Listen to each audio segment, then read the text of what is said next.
இந்திய ஒன்றியத்தினுடைய பிரதமர், அவருக்கு தோள் நிற்கக்கூடிய உள்துறை அமைச்சர் அமித்ஷா, இவர்கள் இருவரும் தமிழ்நாட்டில் பீகாரிகள் துன்புறுத்தப்படுகிறார்கள், வஞ்சிக்கப்படுகிறார்கள் என்கின்ற ஒரு பொய் பிரச்சாரத்தை இந்தியாவிலே பரப்பி அதற்கு ஒத்து ஊதும் விதமாக தமிழ்நாட்டு மக்களின் வரிபணத்தில் வாழ்ந்து கொண்டிருக்கக்கூடிய இன்னொரு மனிதர் அதை பிரசங்கமாக செய்து கொண்டிருக்கிறார்.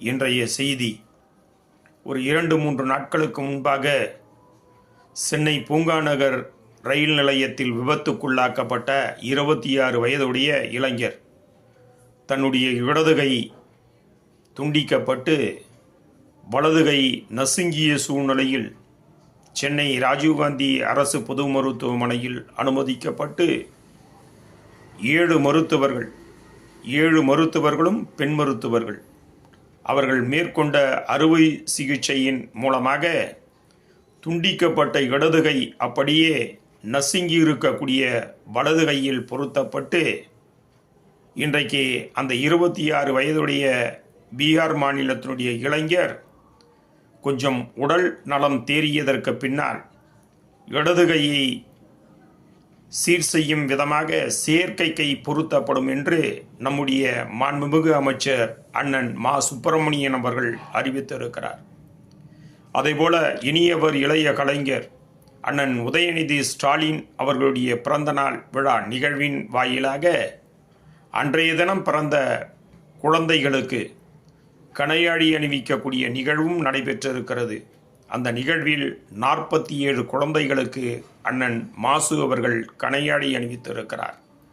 அந்த 47 குழந்தைகளில் ஒரு குழந்தை பீகார் மாநிலத்தை சார்ந்த குடும்பத்தாருடைய குழந்தை என்பதை எடுத்துச் சொல்கின்றோம்.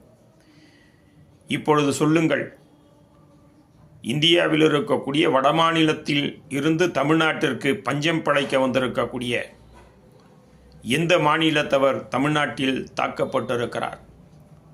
திராவிட மாடல் அரசின் தலைவர், தாயுமானவர் அண்ணன் தளபதி மு.க. ஸ்டாலின் அவர்கள் எல்லாம் சமம், எல்லோரும் சமம் என்பது எல்லோருக்கும் பொருந்தும்.